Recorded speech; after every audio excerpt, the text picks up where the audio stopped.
우리 계속해서 사사기 오늘 아침 11장 말씀입니다. 1절부터 11절까지 보겠습니다. 11장 1절부터 11절까지 제가 봉독해 드립니다. 길르앗 사람 입다는 큰 용사였으니 기생이 길르앗에게서 낳은 아들이었고 길르앗의 아내도 그의 아들들을 낳았더라.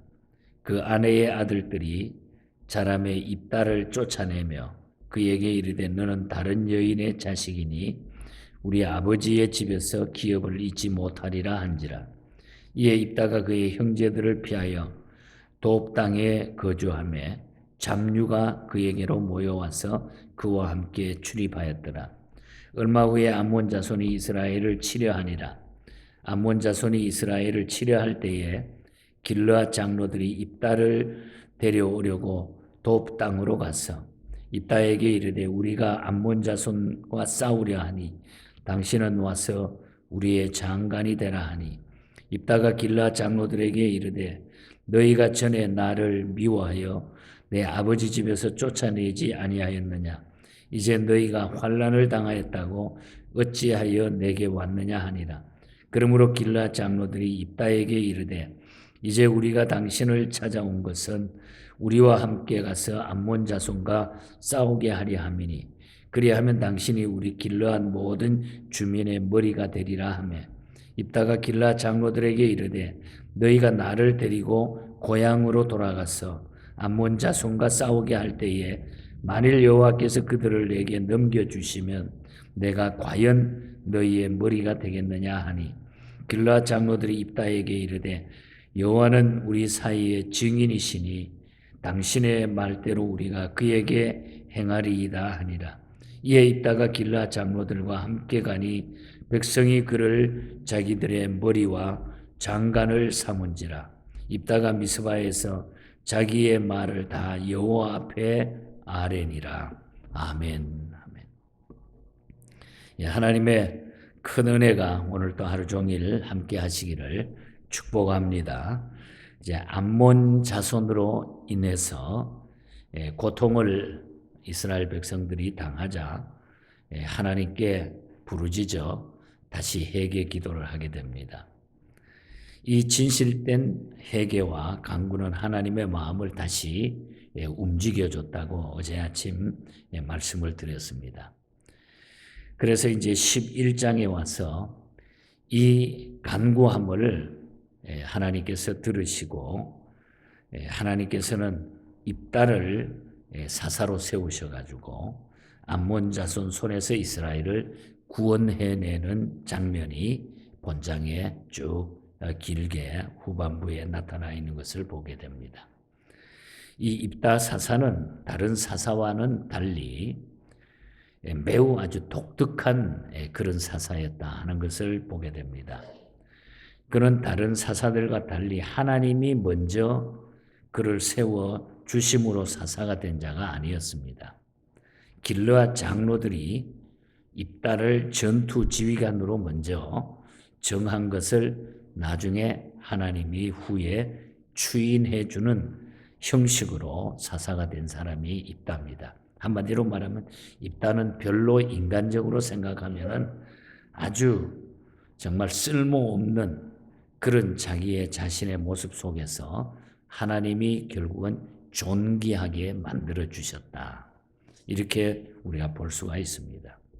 그래서 오늘 아침에는 이 존귀해진 입다 사사에 대해서 잠깐 말씀을 드리고 이 말씀 가운데 주시는 교훈이 무엇인가 그 중요함을 우리가 찾아서 기도하기를 원합니다. 먼저 그는 사람에게 버림받은 자였지만은 하나님께서는 그 입다를 쓰셨다고 하는 이 내용을 우리가 보게 되죠. 입다는 태어날 때부터 세 가지 불리한 조건을 가져서 오늘 본문에도 나타납니다만은 1절에 보면은 먼저 기생의 아들로 태어납니다. 기생의 아들. 여기 기생 그 당시에는 즉 창녀의 몸에서 태어나요. 그러니까 이 입다는 아주 태어날 때부터 불행한 조건 속에 태어나는 겁니다. 그 다음에 두 번째로 보면 그는 이복 형제들에 의해서 쫓겨납니다. 야, 너는 다른 여인의 자식이다.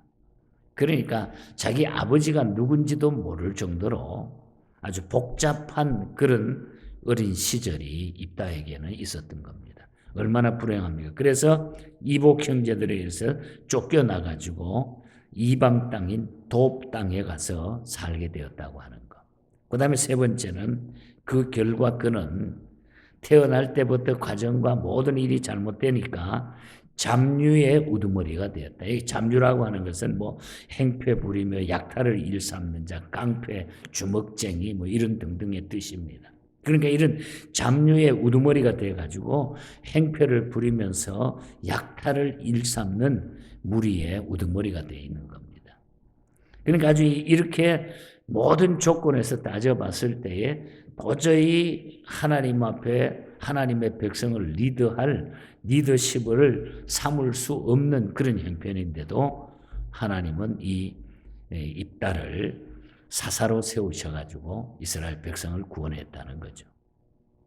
나중에는 그의 세력이 확정이 돼가지고 그 일대의 명성을 날리는 주먹쟁이가 된 거예요. 아마 요즘으로 말하면 깡패, 아마 그 집단의 유명한 깡패 집단의 우두머리가 됐다는 거죠. 그래서 우리가 왜 그걸 알 수 있냐면 그 이유는 암몬 족속에게 이제 이스라엘 백성이 고통을 당하니까 길르앗 장로들이 자기들이 쫓아낸 입다에게 가가지고 체면불구하고 그의 도움을 청하는 것을 보면은 그 당시에 이 입다가 얼마나 주먹쟁이의 그 아주 이런 리더십을 가졌나 알 수 있는 것 같아요. 그러니까 저 사람을 잡아가지고 우리 앞에 세워가지고 싸움에 나가면 우리가 이길 것 같다. 그래서 길르앗 장로들이 찾아가서 이야기를 하게 되는 거죠. 그래서 도움을 청했는데 그들을 길르앗 장로가 가가지고 그러잖아요. 와서 우리의 장관이 돼달라. 우리의 장관이 돼달라. 이렇게 부탁을 합니다. 사람들이 볼 때 가치가 없는 것 같아도 하나님은 그를 통하여 하나님의 큰 일을 이루게 하시기도 하신다고 하는 것. 그래서 우리가 하나님 앞에 보잘것없는 자라 할지라도 하나님 앞에 붙들리기만 하면은 우리는 놀라운 존귀한 자로 변화가 되는 것.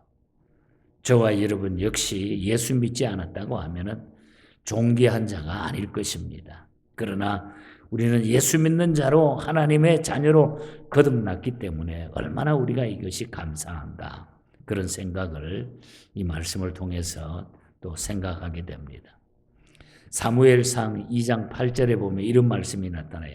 하나님은 가난한 자를 진토에서 일으키시며 빈궁한 자를 거름더미에서 올리사 귀족들과 함께 앉게 하신다.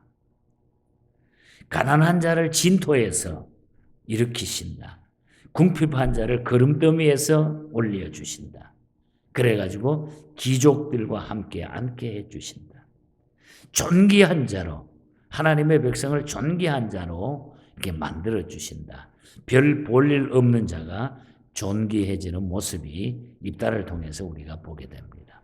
그래서 우리가 하나님 앞에 붙들리기만 하면은 존귀한 자가 된다는 거. 다 하나님은 과거의 모든 것도 하나님은 다 용서해 주시는 분이기 때문에. 그 다음에 입다는 중대한 일로 하나님 앞에 당장 엎드려가지고 그 이야기를 듣고 나서 기도하는 모습이 나타나요. 11절 말씀에 보면은 이에 입다가 길르앗 장로들과 함께 가니 백성이 그를 자기들의 머리에 장관을 삼은지라 입다가 미스바에서 자기 말을 다 하나님 앞에 아뢰니라. 그는 미스바에서 자기 말을 다 하나님께 고하였다. 이 말은 그 직책을 받아들여야 되는지의 유무 그리고 전쟁 승패의 문제를 하나님께 구했다고 하는 거죠. 이것이 귀한 거예요. 하나님 앞에 엎드렸다고 하는 거. 그래도 자기의 삶이 별로 좋지 못한 삶이었지만은 그러나 하나님 앞에 자기의 문제를 다 구했다. 이렇게 예견하지 못하는 제의를 받았을 때 우리는 그 순서가 비록 하나님께 묻지 않고 승리한 일일지라도 나중에 하나님께 다 고하고 일을 시작하는 생활을 우리가 해야 된다는 거죠.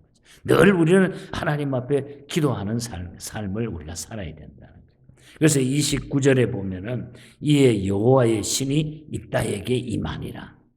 이렇게 기도하는 입다에게 하나님의 신이, 하나님의 영이 함께 해주셨다는 거죠. 하나님의 사람으로 완전히 하나님이 변화시켜 주시고 붙잡아 주셨다. 이것이 입다의 기도에 하나님이 응답한 결과라고 볼 수가 있는 겁니다. 자녀가 부모에게 모든 것을 다 고하듯이 하나님께 우리가 고하게 되면은 하나님의 돕는 손길이 언제나 우리와 함께 하신다고 하는 것. 크고 작은 모든 일을 하나님께 구하는 것이 바로 우리 삶의 승리의 최선의 방법이라는 겁니다. 그래서 우리는 하나님 앞에 언제나 크고 작은 일들을 물어보고 구하는 자가 제일 행복한 자라는 거죠. 그래서 입다가 이것을 하나님 앞에 다 고하고 물어봤다. 그래서 하나님이 손에 붙들려서 성령이 그와 함께 하니까 결국은 입다는 승리하게 된다. 그 전쟁에 나가가지고 승리하게 되는 거죠. 그러니까 입다의 승리와 서원 이행이 그 다음에 나타나는데 하나님은 입다와 함께 하심으로 암몬 족속과의 전쟁에서 아주 대승을 거두게 합니다. 29절 보면은 또 32절, 33절 보면은 32절과 33절 보면은 이에 입다가 암몬 자손에게 이르러 그들과 싸우더니 여호와께서 그들을 그의 손에 넘겨주시매 아로엘에서부터 민니까지 이르기까지 20성을 치고 또 아벨 그라민까지 매우 크게 무찌르니 이에 암몬 자손이 이스라엘 자손 앞에 항복하였더라. 쳐서 다 승리하게 만들어줬습니다. 이렇게 놀라운 대승리를 주시는 거예요. 그런데 입다는 한 가지 큰 실수를 범하게 되는 거죠. 그것은 하나님께 전쟁에 나가서 전쟁을 하면서 전쟁에 승리하게 해주시면 내가 제일 먼저 전쟁에 승리하고 돌아올 때 자신을 맞이하려 오는 그 사람을 제물로, 번제물로 바치겠습니다. 이런 소원을 해버리는 거예요. 그런데 우리가 잘 아는 대로 제일 먼저 전쟁에 승리하고 들어오는데 입다를 맞으러 나온 사람은 바로 자기의 무남 동료 딸. 하나밖에 없는 딸인데 이 딸이 나와가지고 막 환영하면서 아버지를 맞이합니다. 입다는 무남 동료를 하나님께 바치는 고통을 결국은 겪어야 됐어요. 그래서 34절부터 쭉 이하의 말씀을 보면은 그 딸을 바치게 된다는 거예요.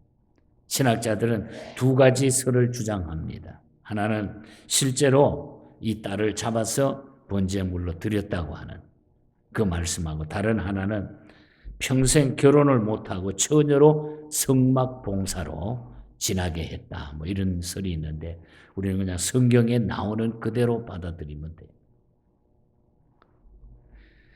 그런데 중요한 것은 이런 풍습은 전쟁에서 이기고 사람을 이렇게 뭐 잡아가지고 제물로 드린다고 번제로 드린다고 하는 것은 이 인신 제사는 이방 나라의 풍습이었어요.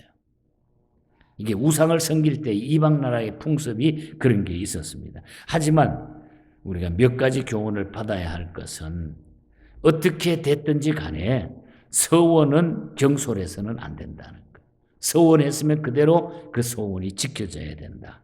우리가 잠언 20장 25절에 보면은 함부로 이 물건은 거룩하다 하여 서원하고 그 후에 살피면 그것이 그 사람에게 덫이 되느니라. 서원했으면은 그 서원을 지켜야 된다.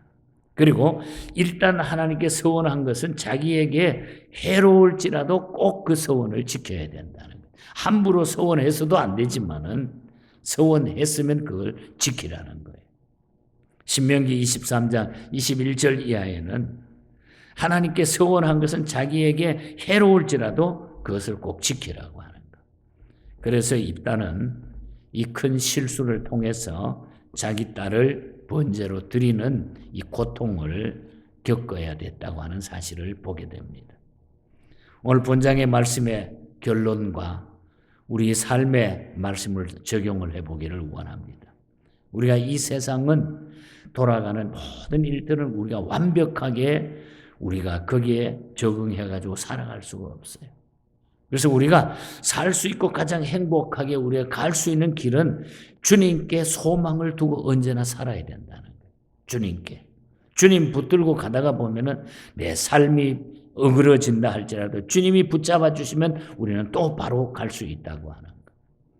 깡패 같은 주먹쟁이 같은 이런 사람을 하나님이 불러서 사사로 세우셨고 또 하나님 앞에 그 사람을 통해서 죽어가는 모든 백성들을 하나님이 구원해 주셨다고 하는 거. 놀라운 진리죠. 그러니까 소망은 우리 주님께 있는 거예요. 소망은.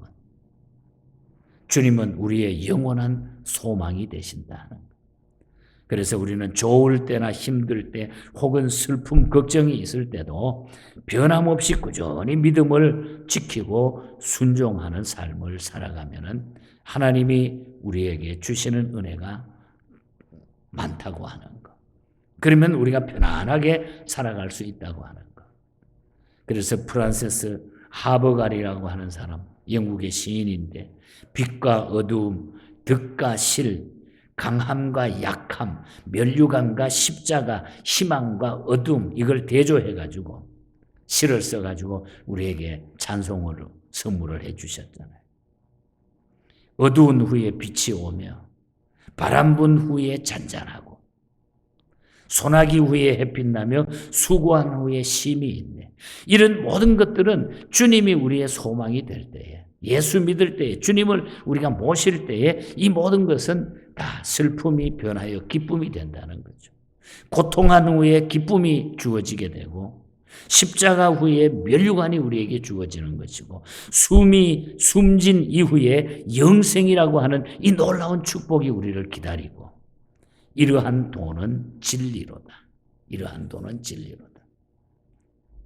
에드워드 모토가 만든 평신도 성도로서 아주 좋은 찬송을 우리에게 만들어 주셨잖아요. 이 몸의 소망 무언가 우리 주 예수밖에 없네. 우리 주 예수밖에는 믿으리 아무도 없다. 굳건한 반석은 주님밖에 없다는 거죠. 굳건한 반석이 그 위에 내가 서리라 그 위에 내가 서리라. 그래서 우리는 주님께 소망을 두고 우리가 살아가면은 내 모습이 어떤 데는 비참하게 보여도 또 우리가 넘어져도 실수해도 소망 중에 있기 때문에 그 주님을 통해서 우리는 빛나는 아름다운 삶을 우리가 살아가게 된다. 그리고 우리는 회개하기만 하면은 하나님이 용서해 주신다. 지겹지도 않으신지 하나님은 또 이스라엘 백성들을 그렇게 타락했는데 또 고통을 주니까 진실로 회개하니까 하나님이 그 백성을 용서하시고 구원하셨다 하는 이 말씀을 기억하면서 이 사사기는 저는 참 은혜가 많이 되는 것 같아요. 제 자신에게. 그래서 중국에서 이 리더십을 가진 이 리더하는 자들에게 이 말씀을 많이 지금도 계속해서 주입시키고 있습니다. 그래서 우리는 쳇바퀴 도시 계속 실수가 많지만은 그러나 하나님 붙들고 회개하고 돌아오기만 하면 진실되게 엎드리기만 하면 하나님이 사용하신다고 하는 것. 오늘 이 믿음으로 오늘도 험준한 이 세상 나가서 승리하시기를 축복합니다. 남은 우리의 생애가 힘들어도 우리 주께 소망을 두고 승리하는 우리의 모든 삶이 되기를 간절히 바랍니다.